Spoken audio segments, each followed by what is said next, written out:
Welcome to Apaga University. I'm Inga. And I'm Julie. We are two Momtrepreneurs who have built an in-home care business from the ground up, guided every step of the way by God's care and fueled by agape love. 16 years later and over 100 podcast episodes already under our belts, we invite you to continue on this journey with us as we share stories that resonate, insights that inspire, and practical guidance that empowers you to face any obstacle along this path. Whether you're a professional caregiver, a family member, or are simply curious about what your steps will be when you need them, you have come to the right place. Oh, hey, and while you're here, make sure you hit that subscribe button. And after that, make sure you send this to a friend. Yes, do it. All right, we'll quit fooling around and get to it. Let's go. Class is in session. Hello, Sunshine, and hello, Julie. How are you? I'm good, Inga. Oh, my God. Talking about imperfections. Yes. See, I don't see that you have them. Well, you know. Yeah, we're always so critical of ourselves, right? Mm-hmm. Yeah. But I don't see anything wrong with you. Oh, thank you. You're very welcome. There's a couple, I'll admit. Just a few imperfections. I mean, with your personality, maybe, but like looking at you, you're pleasing to look at, Julie. Pure perfection. Pure perfection. Oh, Yep. Inga. No imperfections at all. Oh. We're just always so hard on ourselves. Yes. Yeah. Yes, true that. And we need to stop that. Stop it. And I need to take my own advice. Yes, you do. The whole conversation started with you. I know. Weirdo. I'm working on growing a pretty impressive chin. There's got to be some culture where the more chins you have, the prettier you are. The prettier you are, the higher your value or something. I'm already queen of that place. Grief. It's called Brubaker Land. Yeah. You are the queen. And the you are queen. What is that when you're priceless? Yes. Yes. There you go. Yes. All right. We go. Enough about that. So our verse today is Philippians chapter 4, verse 19. Mm-hmm. It says, "My God will use his glorious riches to give you everything you need. He will do this through Jesus Christ." Short and sweet. And honestly, doesn't he? Yep. I have never gone without. Mm-hmm. And whenever I worry or stress or think that something is like, I'm not going to have what I need, I'm not going to know what I need to know, I'm not going to be prepared, never, ever has he failed me. Yep. Yep. It's all about that control thing and not thinking you can do it. Got to give it to him. Yes. It was like Joel Osteen this morning. I always do the today's word or whatever. And it was talking about essentially like you got to surrender, man. And when you're in the worst, stinkiest, awfulest, most disgusting place and you're just griping and moaning and, belittling God, and you have to surrender and you have to just basically be like, dude, I need you. Yeah. Stop complaining and start asking for help. Yep. And it's like you will be taken from that place. Oh yeah. It's huge. Yeah. It is a big deal. What did you bring for your good news story? Good news story. This is just simply amazing. So a Chinese doctor removes a patient's lung tumor using a robot from 3,000 miles away. What? Wait, whoa, say that again. It's this thing called telesurgery. Dude, so the person goes in for surgery and their doctor is 3,000 miles away operating a robot? Yes. Wow, that's trust. So no surrender, kidding. man. But what they're saying is pretty incredible. So basically, it takes over a decade to become a trained surgeon, but a robot can be shipped and installed in just a few months, allowing surgeons in richer companies to perform certain surgeries in poorer countries, right, or surgeons in richer areas to perform operations in poorer areas in the same country. So that's what they're doing, is they're putting these into places where there's not the doctors there, but they can get a robot there that through this telesurgery, they can do their thing. What happens if the power goes out? What happens if the Wi-Fi glitches? Well, let's think of all the problems, Inga. Sorry. You're correct. You are correct. Have faith. So, but this guy from China, basically he took care of a lung tumor. on this other guy that was 3,000 miles away. That's crazy. Yeah, according to Shanghai Daily, the Shanghai Chest Hospital is the nation's first medical facility carrying out robot-assisted surgery. Wow. Isn't that amazing? Well, modern medicine is crazy. Well, they show the doctor with his head like in this thingy, and It's like virtual reality. Yeah, and it's AI, huh? See now AI scares the living crap out of me. Oh, but me too. Something like this is huge. It's a big deal because there are so many zillion people in the world that can't get help because of where they live or whatever. Right. And the location. And if we send in a robot to do what the surgeon is telling him, that's bananas. I mean, who thinks of this stuff? People way more brilliant than I. Is That's that cool. possible? It's hard to believe. I know. Hard to believe. I don't know. I'm pretty smart about some things, but those are not them. Okay. So I promised you last week that I would have one more thing to say about Change Your Paradigm, Change Your Life. So what I'm going to talk to you about today is sort of a hybrid, things that I learned both from the book, but then through a different recording.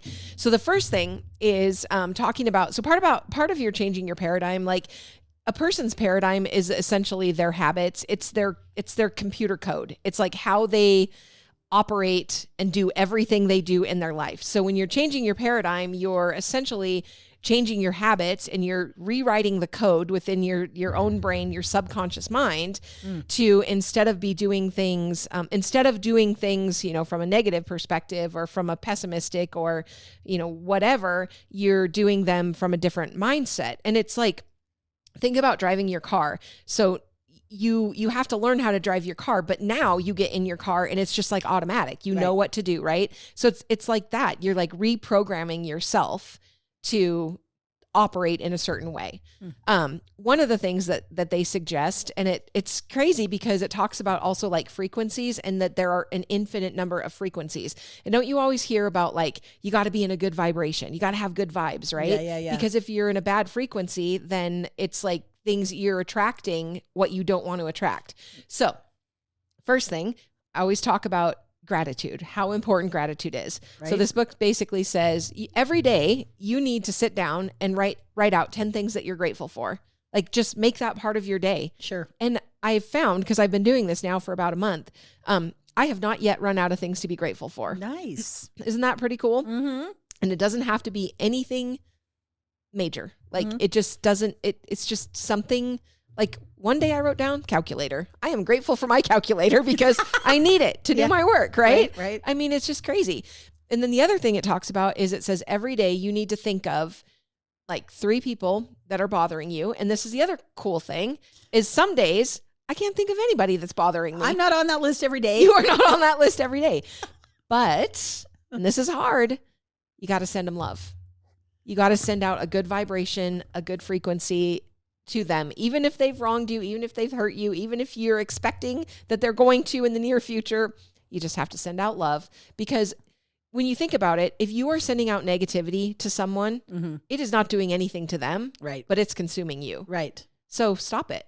So do you have to literally reach out to them, like send them a text or anything? No, I mean, I think it's probably up for interpretation. Sure. But I am just sending out on the days that something's going on or that I'm thinking about, a situation or whatever. I'm just like trying to send out a prayer or send out some sort of a positive thought or, there have been a few that I've just like, hey, I was just thinking about you and hey, I hope you're having a good day or whatever. Oh my goodness. That's so important.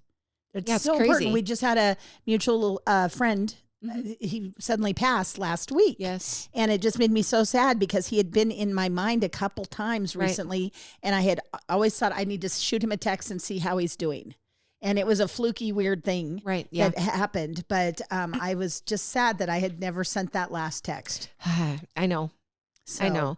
And it's I don't know. It's basically, it's mindset. Mindset is so important. And if you want to kind of, I don't want to use the word wallow necessarily, but if you want to sit in negativity about a person or something, somebody wronged you, or your perception of it is that they hurt you or they intentionally did something to you, it's not hurting them at all. It's not doing anything to them, but it can consume you. And so you've got to change your mindset and just start sending out love and, get right with yourself. And it just makes a huge, huge difference.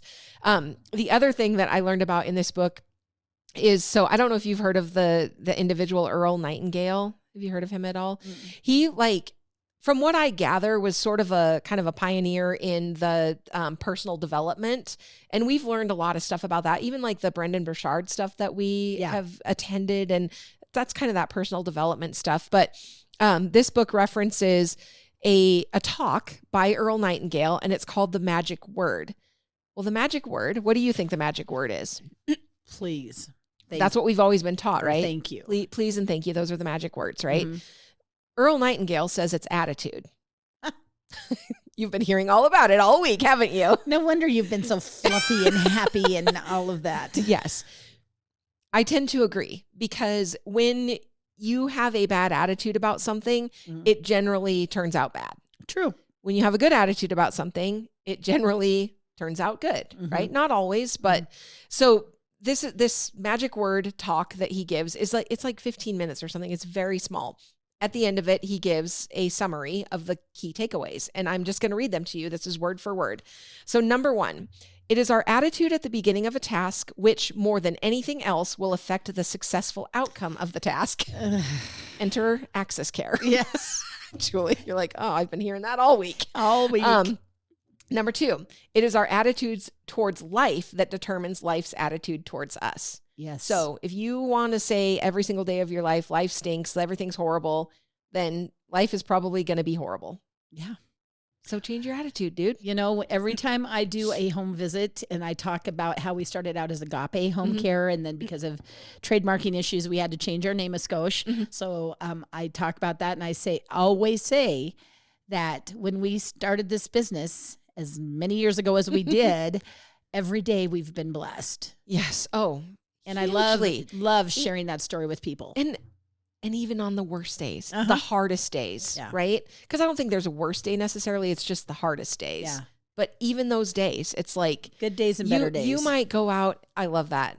Yeah. You might go out and get your butt absolutely handed to you in a home visit. But if we, at the end of it, can help somebody in a terrible situation, it's a great day. Well, that and we still come to work every day wanting to be here. Yes. There's a lot of people that hate their jobs. Yes. 100%. Okay. 3, we are interdependent. It is impossible to succeed without others, and it is our attitude towards others which will determine their attitude towards us. None of us do this by ourselves. Yeah. There you go. 4, before a person can achieve the kind of life he wants, he must become that kind of individual. He must think, act, talk, walk, and conduct himself in all of his affairs as would the person he wishes to become. 5, the higher you go in any organization of value, the better will be the attitude you will find. I love that, because I feel like, we joke around and stuff, but I feel like at the end of the day, it's pretty good attitude here. Oh, yeah. Yeah. 6, your mind can only hold one thought at a time. And since there's nothing at all to be gained by being negative, be positive. Oh, yep. Okay. 7, the deepest craving of human beings is to be needed, to feel important, to be appreciated. Give it to them and they will return it to you. Yep. That's pretty good. Yep. 8, look for the best in new ideas. As someone said, I've never met a person I couldn't learn something from. And that's so true. Yeah, that's Even good. the littlest people, we can learn something from them. 9, don't waste valuable time broadcasting personal problems. It probably won't help you. It cannot help others. Huh. Yeah. 10, don't talk about your health unless it's good. 11, radiate the attitude of well-being, of confidence, of a person who knows where he's going. This will inspire those around you, and you will find good things will begin happening to you. And then 12, for the next 30 days, treat everyone with whom you come in contact as the most important person on earth. If you do this for 30 days, you'll do it for the rest of your life. There is a guy that I know that he has, in an outsider looking in, he has everything. He's got a beautiful family. He's got tons of money. He's just got this incredible, successful business, multiple businesses. And every time you talk to him, he makes you feel like you're important. And I've commented on that before, just going, it doesn't matter to him. He always, and that he must be reading the same damn book. And it's just amazing. Like, it's just amazing. That is one thing that Kevin always said when he had his shop and when he had worked at different repair shops. Like, it did not matter to him if the person that walked through the door needing service on their motorcycle was a gazillionaire, or if it was somebody that maybe this was an older bike and, you know, not something maybe the gazillionaire would want, but he was like, I wanted to treat every single person like they were the most important. Yeah, that's wonderful. That's because awesome. sometimes you get into situations where I feel like, and you know, you try not to be this, but you think about somebody that is this big, important person and like, do we treat them better because they have status or they have clout or like, I feel like you have to treat even the person that you can gain nothing from. The exact same. Yeah. Oh, if that would be for everybody. Yeah. This world is pretty mean. Oh, it's terrible. Yeah. Especially middle school. Oof. It's the worst. Fact. And it smells bad in there. Double fact. Anyway. Okay, so we are talking about what? Well, so this one's kind of a tough one where we're going to actually talk about attitude a lot. Because as I've been reading things, I originally was going to just talk about, you know, caring for an aging spouse and the unique challenges. But then as I was reading more, I found a story of someone, and it basically is called "We All Need Someone We Can Lean On." And this is from the perspective of a gentleman that's got to have others help him because he can't do anything for himself. So we were going to start out with that scenario. Then we're going to go into the challenges of how a spouse can take care of another spouse, because it gets really rough. And it's not just when we're aging, but, you know, way back in the early days of my life, I worked for a neurosurgeon. And we always said that, like, with a neurosurgeon, you could not see the internal pain or injury. But if you had a big old scratch and it needed stitches, or you had a cast, people would empathize with you. Right. Because they were like, oh my gosh, it's visible. You're hurt. You've got this sling on or whatever. But this internal stuff is way different. And a lot of people, families can't make it because you look perfectly fine. But internally, you know, it's maybe a back issue or something, or it's a mental condition, and, you know, man, it brings a lot of heartbreak. So we were just going to kind of talk about the challenges and how maybe we can say something today that somebody needed to hear to get them through a hard day. Yeah. Well, like you said, this is the title of this story is "We All Need Someone We Can Lean On" by Alexander Cathcart. And I mean, the first paragraph, I'm just going to read it. And I want this individual to have the credit for this story. But it basically says, try a little experiment. Tie your hands to your sides and have someone feed you your dinner. Then, after they inevitably miss your gaping gob, check out what happens when they try, with the best of intentions, to wipe your mouth. There's just no way it can be done without missing something or smearing some drool across the cheek. Now try all of that without being able to speak. These are among the least intimate of my dependencies. See, it just rocks your world. The lucky people who help me with these tasks come in two categories: family and friends, and the people who are paid for it. Oh yeah. So there's the family friend category, and then there are the paid caregivers people. So each category has its inherent problems. But as I was reading that, I was like, oh my gosh, like really just you're so helpless and just dependent on someone else to do this for you. Oh no, reading that first paragraph, I was like, we have to share this. Yeah. We have to look beyond ourselves when we're caring for someone else. If we can. If we cannot, then we need to get help. Right. Yeah. Okay, so you go. Family and friends help out of the goodness of their heart.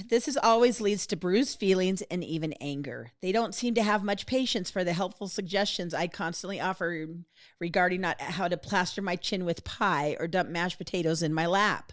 I guess since they're kind enough to help me, I should clam up and let them do it in whatever way they are comfortable. Yeah, right. I mean, because haven't you seen people, they'll take a spoon and put a little bit of whatever on and just gently put it. And then there's the people that just grab a whole thing and stuff it in their mouth. Sorry, I was just thinking about maybe you need to know how that individual like normally ate before they became unable. Because I think about little Sonia when we went to DC. I think she ate her enchilada in 2 or 3 bites. Oh. I was like, impressive, girl. Yeah. So she's one that is going to want a big mouthful. Yeah. Yeah, for sure.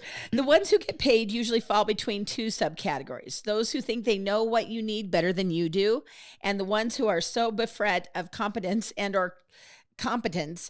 that they have to be told exactly what to do practically every time they try to do something. Which one is more annoying? To call an ailment that renders one unable to move, in my case, it is ALS, frustrating, is the understatement of the millennium. But I didn't learn true frustration until the first time I tried to explain to a certified home health aide that when I ask for instance, to have my arm moved, that you can't just grab it and yank it without triggering reflexes that will cause my arm to pull back and probably make you think I don't want it moved after all. I will sometimes spend as many as 15 hours a day in my wheelchair. If I'm not put in the right position, I stand, yuck, to be uncomfortable for a long time. For me, as I'm sure for many other patients, even simple things have to be done in a particular way.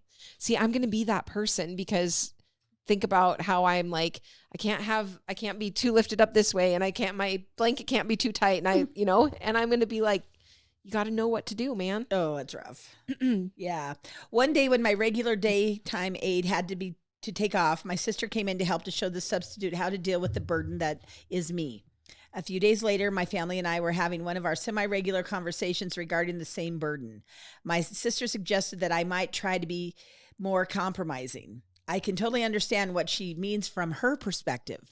What she doesn't realize is that in the half hour it took to transfer me from the bed to the wheelchair, I made more compromises than I care to count. From my perspective, compromise has become the basis of my life. I've been what I call a total dependent for about 4 years. I'll never allow myself to get used to it. I am, however, getting used to the way people react to it. For instance, there was a time when a family member could make me feel miserable just by saying a silly little thing like, I want you to know that you really ruined my day, after finding out at the last minute that he had to fill in for my aide. I've reached the point where that kind of thing has almost no effect on me. Besides, it's not like he was planning to take 3 nympho supermodels out on his yacht. People say all kinds of wacky things in the heat of frustration, and I'm not about to start apologizing for having ALS. This poor guy. And I think people say things thinking they're making a joke like, oh, you really ruined my day, but it's not funny. No. Like, it's not. And no. Trying to be aware of what someone else is going through, because clearly nobody wants to be in this position. ALS is the worst too. Yeah. It's a special person who chooses a career in the service of others, and it's indeed commendable for family members to fill in for those people when necessary. But when the shift is over and the aide goes home, and if for some reason emotional, obligatory, or recreational, a family member doesn't want to help, he or she can always say no. The patient, the aforementioned burden, does not have the luxury of the respite from him or her, my ailment. Everybody needs people. It's no secret that we depend on each other for everything from a mother wiping her child's runny nose to a father depending on his son to carry on his bloodline. I find myself faced with the unique challenge of trying to make some kind of positive impact on the world and maintaining some modicum of dignity while being almost totally dependent on everyone around me for almost everything. It's been quite a while since I felt like anyone depended on me for anything. Of all the frustrations I face, there's none so demeaning as having to be so damn dependent on people. And there's nothing so heartwarming as having them to depend on. Ugh, when I read that, I was like, we have to share that. Yeah. It's hard. And we've talked a lot about what is worse. So we see Alzheimer's and we see dementia and we see the struggles that go and how just heartbreaking it is when someone loses their mind, essentially. But then you see situations like this where their mind is intact. It's their body that has failed. And so where would you rather be in life? And that's a hard thing because none of us want any of it, right? Oh my gosh. Being, I guess, cognizant and aware and empathetic to someone is not choosing this path for themselves. No. So how do you engage them and allow them to be as independent as they can and not be patronizing to them? Yeah. So basically, like I said, then we'll talk about caring for an aging spouse, because when you're with your spouse, you've been with them for a long time and you married this one person. Yes. Well, and then as the disease comes along, it changes them and they're not the person that you married. Well, and think about if we're all to be honest, how we can get frustrated with our spouses or they can get frustrated with us over nothing. Oh, yeah. Over just the stupidest little whatever. And then you add in some type of a diagnosis. Some kind of a complex. Even as silly as this is, the other day, my husband, he has terrible hearing. And I don't know if it's selective or not, so let's be honest there. But I'll say something and he'll just always just say, what? And I just immediately have been, after years, I'm just cocked and ready to go, man. I just like, ah. So the other morning I said something and he goes, what? And I turned around and he just happened to be right there. And I said it very loud and aggressively, and I'm not proud of it. I said the same thing. And then I kind of stopped and he goes, oh, okay. And then I was just like, Mike, I don't like feeling like I'm yelling at you just so you can hear me. Can we consider going and getting your hearing? And of course he said, no, he doesn't have a problem. It's me. And well, if you would talk to my face, or if you wouldn't talk to me in the other room, and so I'm just triggered. Right. And I'm really working on myself, but that's just a tiny example of people against people that have big, big, big issues. Yes. Yeah. No, I get that. I get the, that spouse relationship where you're, I feel like a lot of times less tolerant of each other and little things because if I say what to you, you're not going to yell at me. Yeah. Right. Well, and I still actually did think he was in the other room. So when I turned and he was right there, it was already coming out. So it was a little more aggressive than normal. And he was unfazed. And he wasn't fazed by it at all. But meanwhile, I did feel bad about it because I was like, I don't like to feel like the way I talk to you is by yelling. And, usually when you yell, it's not a good thing. Right. So, but as on the other side of it, like if he does feel that way, then you would think he would get his hearing checked, right? So he can help himself in the situation a little as well. True that. Anyway. Oh, so caring for an aging spouse can often be the most challenging decision ever made in a marriage. It forces the couple to have to rewrite the relationship's expectations, which can be hard to do after years of partnership. While one spouse has taken on the role of caregiver in light of the waning health of their partner, the other spouse feels guilty for being the burden. The illness or age-related decline can overtake the relationship, causing the caregiving spouse to be ignored or overlooked in favor of the ill partner at the time when they need assistance the most.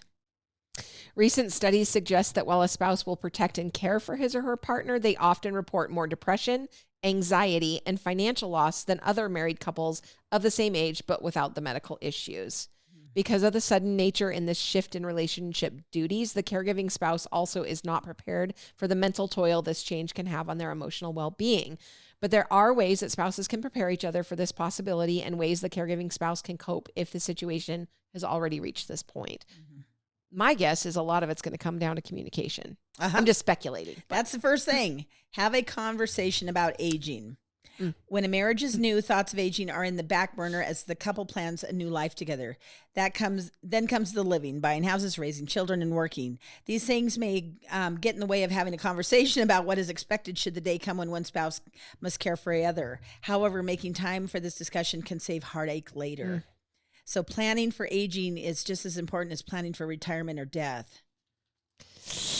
Yeah. So what's interesting is my husband is 12 years older than me. There's 1 month in the year that he's 13 years older than me.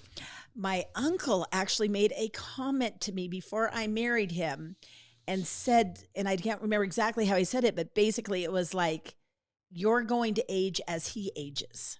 Mm. And he had said that happened to his aunt, that she married a guy that was many years older than him. Mm-hmm. And as he grew older, so did she. So he was saying in essence that she aged prematurely. Oh, at the same time he was aging. Interesting. And I've thought about that a lot. And I don't know why it really hit me. But I was like, no, we're not going to do that. Right. Well, and it's, like, you are very youthful, for a 12-year-old how boy. ancient that you are. No, I think that, but also Mike he is older. Like, he's been on this earth for more years, but he doesn't act like that in terms of just, he's just constantly going. He's very athletic. He's not slowed down at all. Yep. It's interesting too. I think you do have like different types of people, because there are some that are just content to get old and to age and to slow down and to not do things. Yep. And then there are people that are like us that are like, nope, we're I got too much to do. Yeah, there's too much to do and not going to do it. Right. Yeah. So it's important to get needed help. The burdens of taking care of a spouse can build, making it harder to have patience with daily tasks, with doctor's appointments and unexpected issues. This is when the spouse needs a break. When possible, asking a friend or a family member to help, or even hiring a professional caregiver for a short period of time, can give the caregiver a much deserved break to recharge. Mm-hmm. Seeking advice on how to cope with both the change in the relationship and with the actual process of caregiving is also recommended. Join a group that caters to spousal caregivers, talk with a mental health expert, or bring children or other family members into discussion to help alleviate the burden. Something that this also makes me think of is, I feel like there are a couple types of people that so there's going to be the yous and the me's of the world that if we start needing help, we're not going to necessarily want it. Like, and we're going to probably be resistant to it. And we're probably going to feel a level of, I would almost say, even guilt of other people having to take care of us. But then, and we see this with a lot of people that we serve. Yeah. There's none of that at all. They just, they expect, they want, their family's going to take care of them, whether that's a spouse, whether that's a kid, whether that's means the kid has to quit the job to come and sit with them. Like, there's, you know what I'm saying? There's just two distinct, different situations. Oh yeah. I was going to say, we deal with this every single day. Mm-hmm. We have I have a couple of wives that I treat very, very cautiously, because I know how burnt out they are. They're exhausted. They're mad. They're resentful of their husband's condition. And it's a heartbreaker to watch that. And if I ever have to change their schedule or do anything, not send them their favorite people, I am the one that's in the hot seat and in big trouble, because they've finally gotten to a point where they simply cannot accept any change or anything. And that's probably because they asked for help too late. Yeah. So I do worry about that for us. Well, and you've always said like if I get to the point that I need that, you put me somewhere, because nobody's doing this. I don't want my kids to have to take care of me. Yeah. And then, it just, I don't know. It's just different. I have an immediate situation right now with a family, and mother had fallen and bonked her head. And so she went in to the hospital and to rehab. They found out they had to put in a stent, so back and forth. Then she's going home, and they're saying it's got to be with 24/7 care. Well, the kids had a meeting, and nobody will take it. Nobody will help. And that's okay, because they were honest. Sure. Yeah, better that. But because I had recommended them get out your calendar and write down who can be there when. Right. And nobody was willing to hit those spots, because they were also worried about being in the sandwich generation, where they are also worried about their own kids, their own marriages, and their own times that they have to work or whatever. Right. And so right now, she's going to go into a respite situation, and hopefully she'll recoup very quickly to be much more independent. But the one thing that I did have to applaud the family for was to be completely honest. That is a beautiful situation. Yeah. Because if you don't, then you get more of that Yeah. resentment. And no, that's smart. I mean, Yeah. that's just smart to Yeah. say, And we know we mother's can't not do it. going to be happy with it, but we're also hoping that with that, she'll also work harder to become more independent as quickly as possible. And she's already very motivated. Sure. But it's one of those situations, you don't always see that. Yeah. Yeah. It is important to allow time to accept the relationship's changes. So caregiving spouse needs to manage any medical care that their husband or wife needs immediately, but they also need time to process the new roles of the relationship. In much the same way people need time to grieve the death of a loved one, a new caregiver needs time to mourn the loss of their former lifestyle. It's a huge thing. You have to recognize it. You have to address it. You can't pretend like it's not happening or changes. Yeah. So call on family and friends to commiserate and lend an ear. If necessary, consult a doctor or a support group for help in accepting this huge change. Well, with grandma, mother and grandma are my resident guinea pigs on this podcast. Basically, with Rayanne, mom and her take every 3 months with grandma. And they have found that like 3 months is the sweet spot. Yeah. For their time where they know it's time that they have a break. And it's not because we don't all love and cherish grandma. Sure. It's just, you don't realize that taking care of somebody 24/7 forever is really, really tough. And grandma is actually impeccable. She's 96. She still reads like crazy. She loves all the politic stuff that's going on right now. And anyway, but when my mom and also my aunt, they've also gotten used to a pretty quiet life of their spouses are, not around anymore. So then to have somebody there 24/7, even that's just a huge change. So I've been really, really, I just think it's awesome. My mom and grandma, the way, but they both still have their own houses. I mean, they're together the majority of the time and, helping each other out and whatever, but they do have their own space that they're able to go to. And I think that makes a big difference. Yeah. Right. Yeah. Yeah. Yes, indeed. Be informed about the spouse's physical needs. Often the spouse has other elements that need treatment besides just the aging process. You got to learn about the condition, and that's where we're always trying to educate people. Yes. But talk to the doctors, find out what's going to happen with like Alzheimer's, dementia. Man, you've got to know that down the road, these are the next stages, because you never know when they're going to show up. Sure. Everyone is very unique. Yes. And then include the person. So whoever it is that's ill or that's aging or, having the problem, include them in what you're doing in the decision making. It's super, super important. Like, you're going to get along a lot better. Yeah. Yeah. Maintain their dignity. That's huge too. Yeah. Very much so. And so basically to continue on with that is that, the relationship is very, very complicated.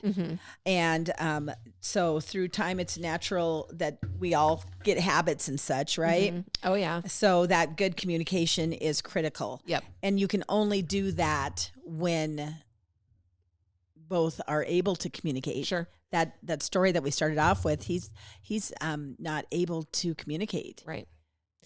You need to listen to one another, like really listen. You need to ask for what you need on both sides of it, and then offer support to each other. Like, it's hard. It's hard for both sides. Remember that your spouse is an adult. Oofda. Yes. Or your mama yes. is your mama. Yes. She is an adult. Yes. There are many people that will talk to an older person with a baby voice or any of those things, and that just pisses people off. It really does. Well, and I mean, how many situations do we see where the kids are making these completely not listening at all to what their parent wants because they can't accept what's going on. Yeah. And so they're just bypassing. Yeah. They are still an adult and they need to be part of it. Well, even that example of the family that's taking care of mom right now because she bonked her head. When I was sitting with them, I said, you guys, you have got to be uber transparent with your mom. And even if she's laying there and you don't think she can hear you, She can hear you. She can hear you. You tell her, Mom, we had to find your will so we knew who had power of attorney, because none of the kids had talked about this with Mom. Yes. They had a few ideas on things, but Right. there was a few things that just kind of were, brushed under, as typical. We don't want to talk about end of life touchy topics as general over the dinner things. I do, but You're weird. that's because I'm weird. But so I said, you need to let her know that we had to get into the safe. We had to read the will. Everybody knows what it says at this point because we needed to know what your wishes were. And my husband was like, oh, she's going to be ticked off. And I was like, absolutely. That's where the transparency is huge, because she will understand. She's not going to be happy about it, but she's going to have to understand that for her best care, the decision as a group was to have to find these things, look at these things. And and be intrusive into her personal stuff. Yep. You need to avoid isolation. Yeah. Reassess your roles. I mean, everything's changing. Look for joy. Always find joy. Yeah. You might even need to consider, if this is a spouse situation, marriage therapy. Mm-hmm. And then some things on how to avoid like caregiver burnout when you are caring for a spouse. Take care of yourself. I mean, that's pretty much like as easy as it gets, right? Yeah. Don't forget to take care of yourself. Oh, it's the hardest thing though. Yeah. Hardest thing. Yeah. And like I said before, when my mom was taking care of Dad, she wouldn't let us help her. Oh, I know. And I was way more worried about her than Dad, because she was such a good caregiver. I mean, he didn't need anything. It's simple in theory. Yeah. But it's hard in practice. Oh boy. Ask for help again. Yep.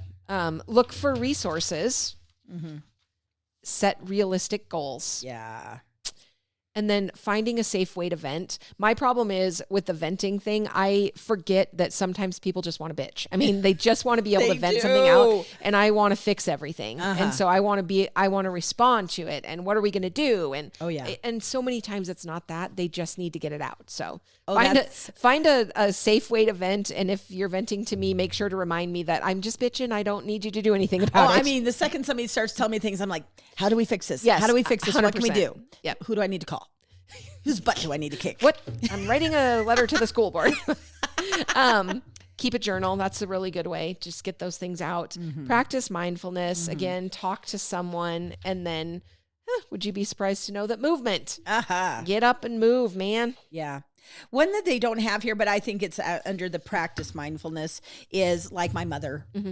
Everything she went through with my dad, she was carried with peace because of her faith. Mm-hmm. And that's huge. Agreed. I cannot tell you the number of times that I start to like get worked up or worry about something. And I'm like, oh, stop it. Stop. Yeah. Just pray. Yep. Ask for help. Say, I need your guidance. And it's like, I can feel the burden lift off of me. Yeah. Yeah. It's crazy. Not everybody has that though. Yeah. So anyway, that is a big deal. It's very emotional. Hopefully anything we said today resonates with you, or if you're going through something like that, just appreciate what the other person might be feeling. That's why I wanted to start with that story, was so we could look at both sides of a very tough situation. You might think that you're doing everything right for someone else, and the whole time they're just like so upset about the way that you're doing things. And I don't know that any of it is ever done intentionally, but yeah. Okay. Well, again, if you have any topic ideas, if you have any verses you want to share with us or good news stories, please email those. You can send it to julie@ipagahomecare.com or inga@ipagahomecare.com. Go and like and follow us on Facebook and Instagram, and subscribe. Yeah. YouTube, Spotify, anywhere you listen to podcasts. Yep. Do it. Yep. So the old phrases, once again, I have found this place. It was on Instagram or Facebook or something. Anyway, I'm going to play it, and then Alyssa will have it on the show notes. These are old phrases we still use today, but what we're trying to do is figure out where is the actual origin. Where did they come from, and what do they mean? Phrases we still use today, and where they originated from. During the 19th century, Scottish farmers created scarecrows by dressing wooden stakes in old clothes to scare away birds from their crops. This practice led to the phrase stuffed shirt, referring to someone who is rigid or formal in demeanor. I would have In never medieval known. times, jesters were known for their bright patchwork costumes intended to amuse and distract. This is where the phrase motley crew, meaning a diverse and ragtag group, originates. In ancient times, people who lived near bodies of water frequently used boats for transportation. Boats were often small, requiring everyone aboard to work together to maintain stability and avoid capsizing. This necessity for cooperation among all passengers gave rise to the phrase, "in the same boat." The metaphor first appeared in 16th century Britain and was used to convey that people in the same boat share the same fate. Those are great. Isn't that I love it something? so much. Yeah, it usually says about 3 different ones, but just from a whole different point of view. Yeah. Well, I'm going to be honest with you. As it was reading, I was trying to figure out what the phrase was going to be. I didn't get it. Yeah, always wrong. Always wrong. We think we 100% know. of the time. No, that's awesome. I love that. Yeah. Cool. All right. Peace out, Girl Scouts. Have a good day. The Caregiving name is a registered trademark of the Veritrust Health Incorporated Company. IPAGA is not connected to, affiliated with, or endorsed by Veritrust or any of its affiliates.